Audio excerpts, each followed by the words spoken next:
I'm Addison, 29 years old, living in a small town near Portland, Oregon. Sounds peaceful, doesn't it? But my life has never been a quiet painting. I once had a wild dream to become a country music singer, tour across America, hear crowds chant my name under bright stage lights. But life never dances to the tune we write. By the time I was 27, I packed that dream away and tucked it into the back of my past. The reasons? Family, financial pressure, and ultimately, Tyler. I met Tyler at a local fair when we were both out with friends. He was tall, charming, and had the kind of smile that could make you forget your troubles for a minute. I didn't fall in love with him because he was perfect. I fell because when he said, "I used to dream of being a stage actor," it felt like I had found a kindred soul in the middle of a crowded world. 3 months later, we started dating officially. A year later, we got married. At first, Tyler was the kind of man every woman hopes to marry. Gentle, attentive, always remembered my birthday, and once even got up early to make me heart-shaped pancakes.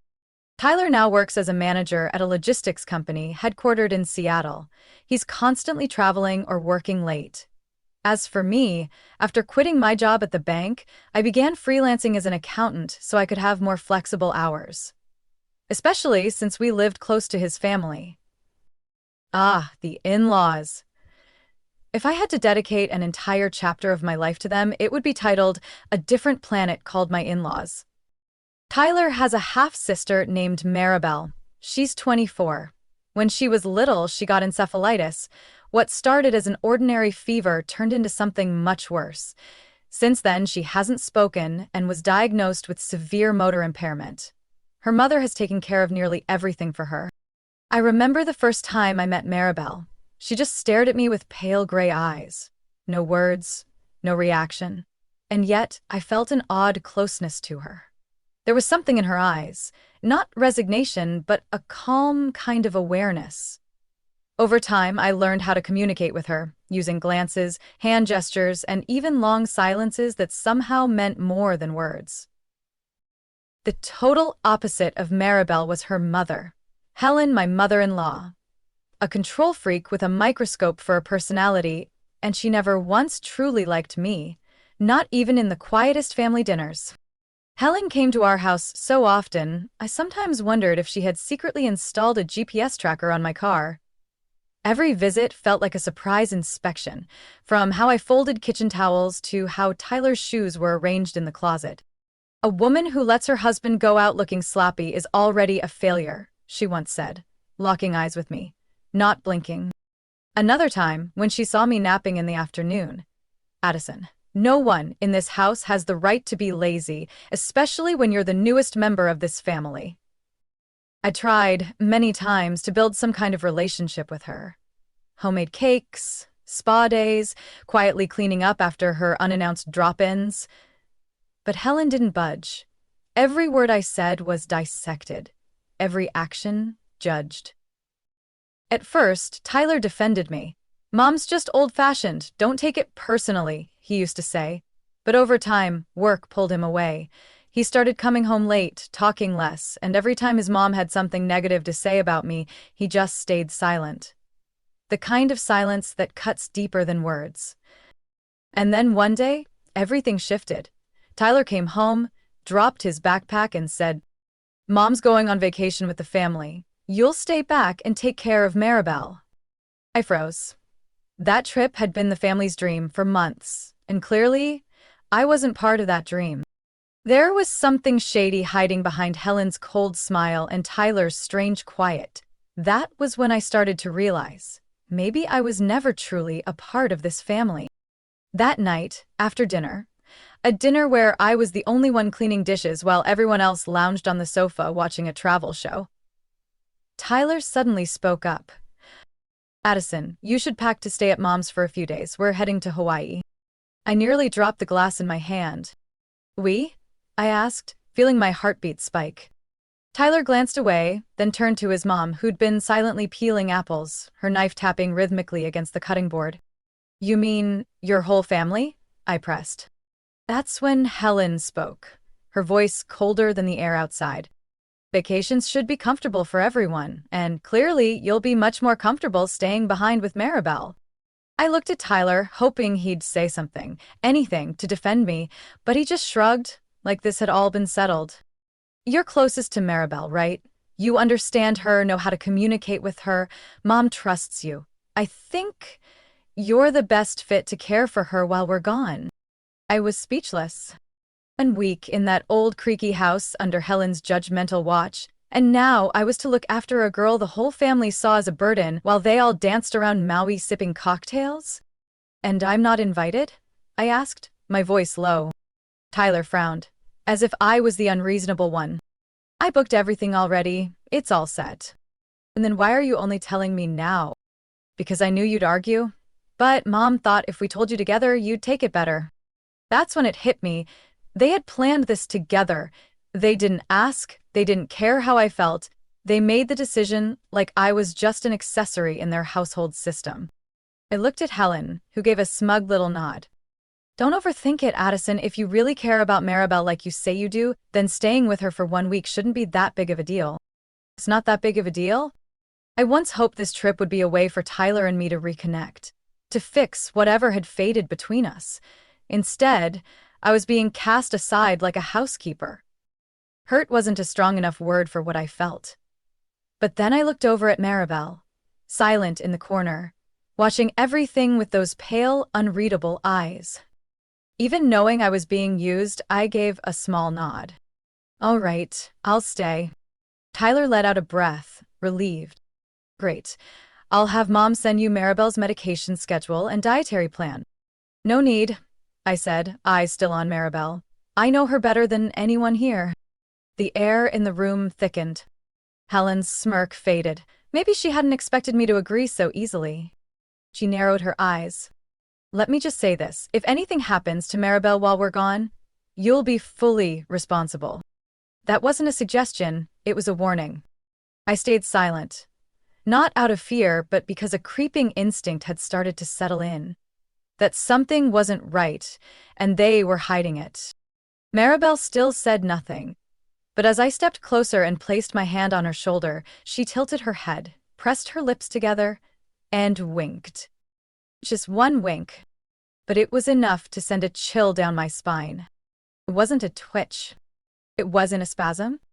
It was a deliberate signal. For the first time since I set foot in this house, I began to question everything they ever told me about Maribel. As the family's sleek black SUV rolled away down the maple-lined road, leaving behind an eerie silence around the old two-story house, I stood frozen by the window. No wave goodbye, no thank you. Just the sound of tires grinding gravel, and then nothing. I let out a slow sigh, turned, and walked toward the hallway. The forest camping trip with Maribel had officially begun. I opened her bedroom door, the same monochrome room, with a cushioned chair by the window, nature photos on the walls, and a dusty old guitar in the corner. Maribel was lying on her side, blanket pulled up to her chin, eyes closed, just like always. I was about to quietly back away, but before I could turn around, a soft but clear voice came from behind me. They've gone, haven't they? I froze. It felt like my heart had dropped straight into my stomach. Maribel? I whispered, barely able to believe what I'd heard. The girl who was supposed to be paralyzed for life was sitting up, bracing herself on her pillow, her eyes sharp, a world apart from the blank expression I had known. Yep, she replied, stretching her legs and letting out a casual yawn, like she'd just woken from a good nap. I stepped back, my spine pressing into the doorframe. I thought you couldn't walk, couldn't talk, Maribel cut in, her tone as calm as someone commenting on the weather. Yeah, I know. The whole family believes that, and I let them. I swallowed hard. Everything I'd seen, everything I had believed, suddenly felt like smoke. Maribel stood up completely. No strain, no hesitation. She walked over to the mirror, tied back her thick brown hair, then turned to face me. I think it's time I told you the truth. I sat on the edge of the bed, heavy with shock, but my eyes never left hers. I was never paralyzed, and I was never mute. I had some minor complications when I was little, but I recovered almost fully by the time I was 20. Then why did you— I couldn't finish the sentence. Maribel gave a faint, bitter smile. You know what kind of woman my stepmother is. I blinked. Helen's not your biological mom? No, I'm my dad's daughter from his first marriage. She married him when I was 4, and from the moment she walked into this house, she treated me like an obstacle. Suddenly, all those looks Helen gave Maribel flashed back in my mind. And the words she'd muttered that had once cut me deep? That girl's a burden. She'll cling to this family forever. She never wanted me around, Maribel went on. She never said it directly, but it was obvious. She hoped I'd disappear, that I'd become a silent, useless part of the household. And so you pretended? I realized that if I stayed weak, they wouldn't push me. They'd leave me alone, and I'd have the time to listen, to observe, to hear everything they never meant for me to hear. Maribel sat beside me, face to face. Addison, I know they've dragged you into their power games too. I've heard them planning it for months. They want you out of Tyler's life, and they're using me as the perfect excuse. I felt numb. What do you mean? This trip to Hawaii, it wasn't spontaneous. They've been setting things up, and you're the only one who's not in the picture. My throat went dry. My chest tightened. I didn't do anything wrong. And that's exactly why you're a problem, Maribel said, meeting my gaze for the first time with the eyes of a woman who knew exactly what war she was fighting. You're independent, you're not easy to control, and you actually care about me. Something they've never done. Well, I clenched my fists, my mind spinning from the truth unraveling in front of me. So what now? I think it's time I showed them I'm no longer the silent girl they can shove in a corner. Maribel smiled, a real radiant smile. Interior, and we're gonna flip the whole game board. I looked at her, my heart pounding, and nodded. For the first time since joining this family, I didn't feel alone anymore. 2 days later, on a quiet morning, I was making coffee in the kitchen when Maribel walked in, no walker, no hesitation. She wore jeans, a gray hoodie, and had a strange, calm glow in her eyes. Addison, she said, placing a large envelope on the wooden table. Are you ready? I looked at her, then opened the envelope. Inside were 2 round-trip plane tickets to Hawaii, a confirmation for a luxury suite at the Ocean Breeze Resort, a thick stack of cash, and a platinum Visa card. LARP. What is all this? I asked, stunned. My dad's funding it, Maribel shrugged. He's known the truth for a while. He just waited for me to decide when to act, and that time is now. I sat down, my head spinning. Maribel wasn't just not disabled. She was assertive, brilliant, and strategic. Everything I thought I knew about her was wrong. Are you sure this won't get your dad in trouble? I asked, still unsure. He's the largest shareholder in the hotel chain where my family is staying. Trust me, we're not just welcome, we're stepping onto our own stage. I laughed softly.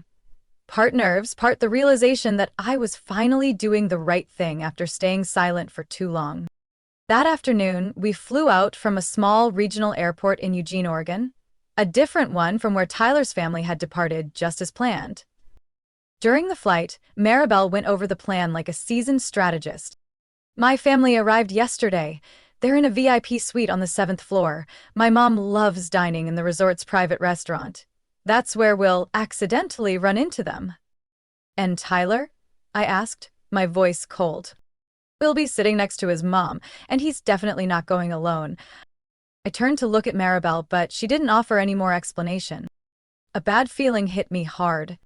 We arrived at the Ocean Breeze Resort at 10 a.m. the next morning. A private driver was already waiting at the gate and escorted us through the VIP entrance. Your suite was prepared yesterday, the front desk attendant smiled, not the least bit surprised. Maribel's father must have handled everything. Our suite looked straight out over the beach, with the kind of view you only see in travel magazines. I stared out at the endless blue ocean and thought to myself, what am I doing here? Is this crazy or brave? You know, Maribel said as I was unpacking, I've never been given the chance to stand up for myself. They cast me as the burden and I let them because it was easier. But you made me realize I could be more than that. I looked at her. That sentence struck something deep inside me. We all deserve to be respected, I said softly. And today, we take that back, she smiled. A real, genuine smile. At 7 p.m., we stepped into the resort's private restaurant, the one that served luxurious dinners exclusively for VIP guests. Maribel wore a form-fitting red dress and subtle lipstick. I chose a deep blue gown, simple but strong. We walked in like two women straight out of a novel, confident, silent, and deliberate. Passing through the glass hallway, I spotted Tyler's back first. He was smiling, leaning in toward a heavily made-up blonde woman who was feeding him like they'd been a couple forever.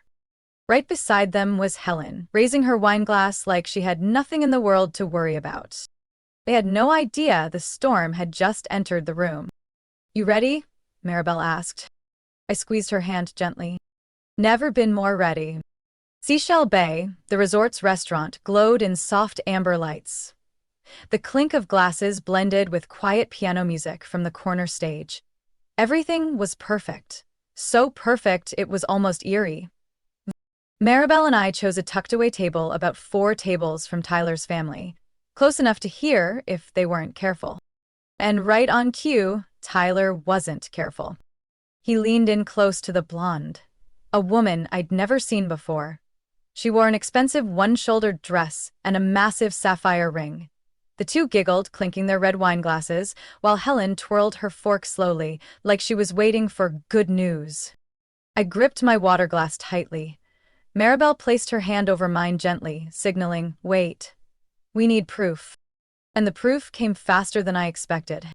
"She still thinks she's back home watching over poor little Maribel?" the woman asked, with a southern drawl laced in contempt. Tyler chuckled. "Of course. Addison still sees herself as the good one, all noble, willing to sacrifice for the family, blah blah. It's adorable how clueless she is." My throat tightened. "You're sure she'll sign the papers?" the woman asked again. "Absolutely. I already had my attorney draft everything, don't worry. All she owns is a few old things.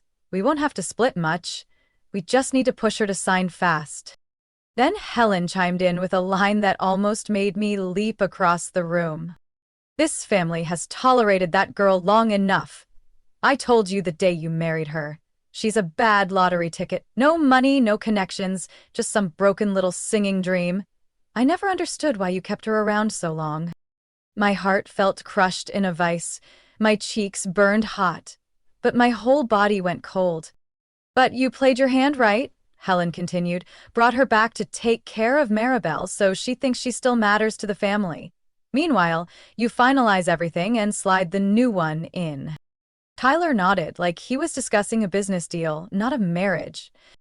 "She won't know she's been replaced until it's all over." Maribel turned to me, her eyes burning with fury. "They might don't know I've been standing up this whole time. But tonight, they'll find out," I whispered through clenched teeth. "We have to do something, right now." Maribel nodded. "No exposure, no truth." I opened my purse and pulled out my phone. Everything they had just said was recorded, from the very first word. I stood up, took a deep breath, and walked directly to their table. "Having a good evening, everyone," I said loud and clear, cutting through the air like glass. The whole table froze. Tyler turned slowly, his wine glass still halfway in the air. Helen dropped her spoon, her face shifting from red to ghost white. "Addison?" Tyler gasped, his voice cracking. I locked eyes with him. "You were right, I am naive enough to think I was ever loved." "Wait, let me explain." "No need," I said, raising the phone. "I recorded the whole conversation. Everything you said, everything your mother said, and her, the woman currently sitting in my seat." The blonde woman went pale, lowering her head. "Did you also know," Maribel stepped forward from the shadows, speaking publicly for the first time in years, "that he also lied on his tax filings?" "I do," because I was the ghost in this house. But tonight, I'm stepping out of it. Maribel? Helen stammered, her eyes wide. You can walk? I've been walking for 3 years, Maribel said softly. Pretending to be mute was easier than being honest with this family. Tyler jumped to his feet, angry. Addison, you're blowing this out of proportion. If you make this public, then what? You'll lose your job for cheating at a corporate-sponsored resort? Or get sued for mishandling shared assets before a divorce? I said it slowly, clearly, one word at a time. Helen began to sweat. Addison, I think we should talk, just the two of us. I smirked. I think it's far too late for that. The entire restaurant fell into an eerie silence. Forks hovered midair, and all eyes turned to the Tyler family's table, where Maribel and I had just stepped out of the shadows, like two leads in a film exposing a family's darkest secrets. Tyler swallowed hard, his face pale like all the blood had drained from it. Helen reacted faster. What kind of madness is this? Addison, you have no right. I haven't been a part of this family for a long time, I cut in, calm but sharp as a blade. I'm not here for permission. I'm here for closure. I pulled my phone from my purse, and with a single tap the recording began to play. In the middle of the elegant restaurant, Tyler and Helen's voices rang out, clear and cruel. We'll pressure her to sign. She's got nothing worth holding on to. A bad lottery ticket. I said it from the beginning. No excuse could silence the weight of the truth blaring from that tiny speaker. The blonde woman next to Tyler immediately slid away from him like she'd touched an electric wire. Her eyes widened, mouth agape. You told me she was just jealous, paranoid, that she couldn't handle the divorce, she whispered, scooting away from the table. That's when Maribel stepped forward. No pajamas, no wheelchair, no blank stares. She was wearing a red dress and standing tall, taller than anyone had ever seen her. Hello, Mom. Hello, Tyler, she said, her voice clear and steady. The wineglass in Helen's hand slipped to the floor and shattered. Memory. You're walking? She stammered. I've been walking for 3 years, and speaking too. I just chose not to waste my words on someone who never actually listened. Helen's hands trembled as she gripped the edge of the table like it could hold her collapsing world together. Tyler exploded like a firework lit too fast. What the hell are you doing, Maribel? You're betraying your own family.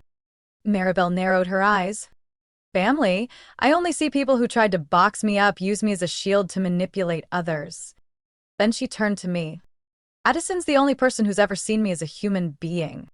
Not a burden. Not an excuse for someone else's bad behavior. Tyler slammed his hand on the table and jumped to his feet. That's enough, Addison. You're not going to get anywhere with this. You have no money, no power. You're just the person holding evidence of adultery, financial abuse, and a witness who was used by this entire family like a prop. I replied coldly. I'm filing for divorce, and I'm taking you to court. A restaurant manager who had been standing a few feet away now stepped forward, calmly but firmly.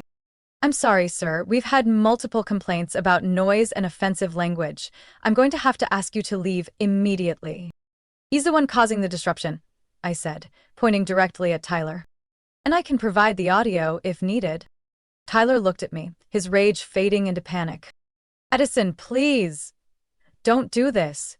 If the company finds out, I'll lose everything. You should have thought of that before sleeping with someone else while my name was still on the marriage license, I replied coldly. He reached out as if to touch me, but the restaurant staff stepped in instantly.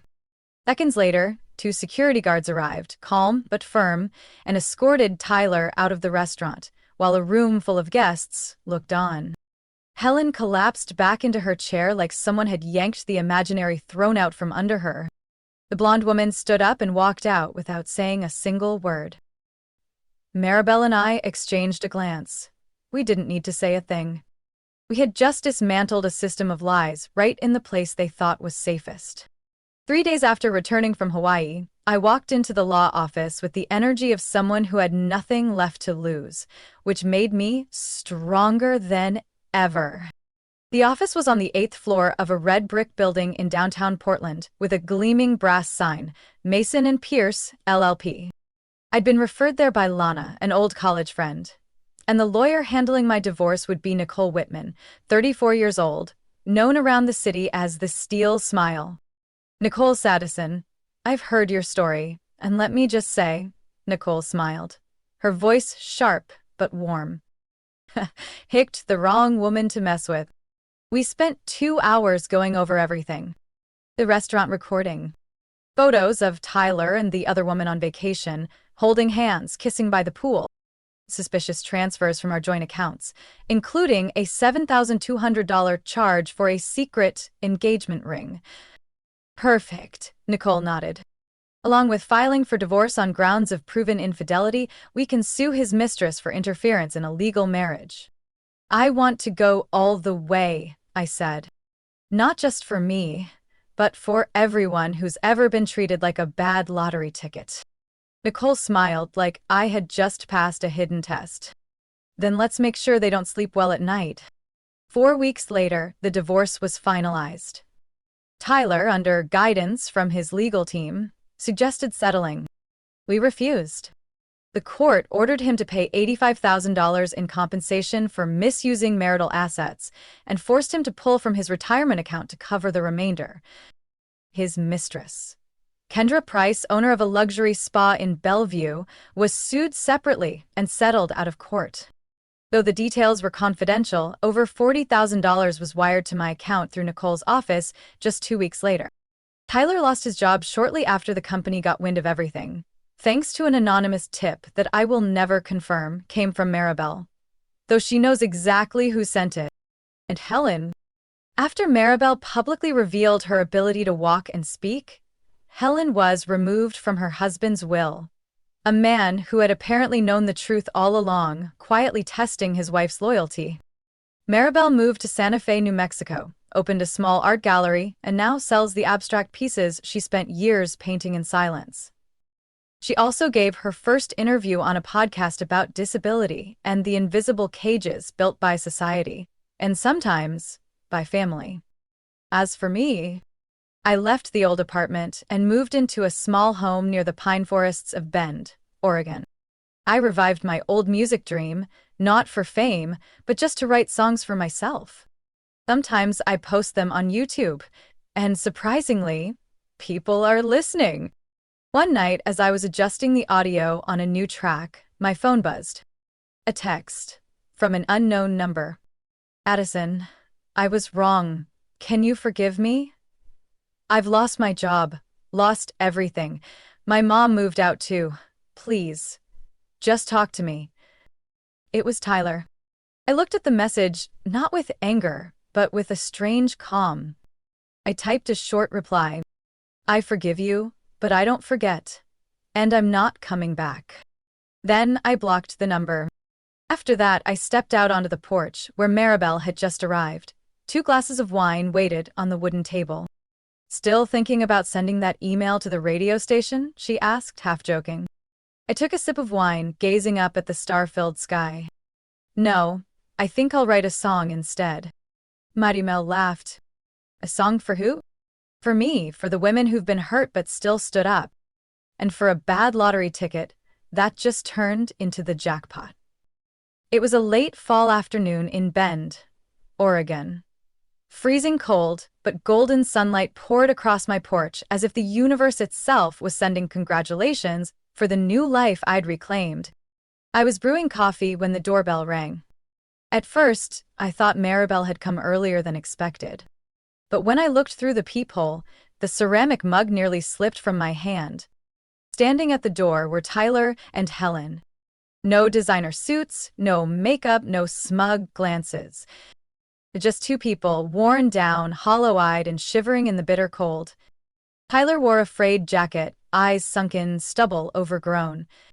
Helen, the woman who once made me fold every kitchen towel to her exact size, now wore an old sweater, arms crossed over her stomach trying to hold on to whatever warmth was left.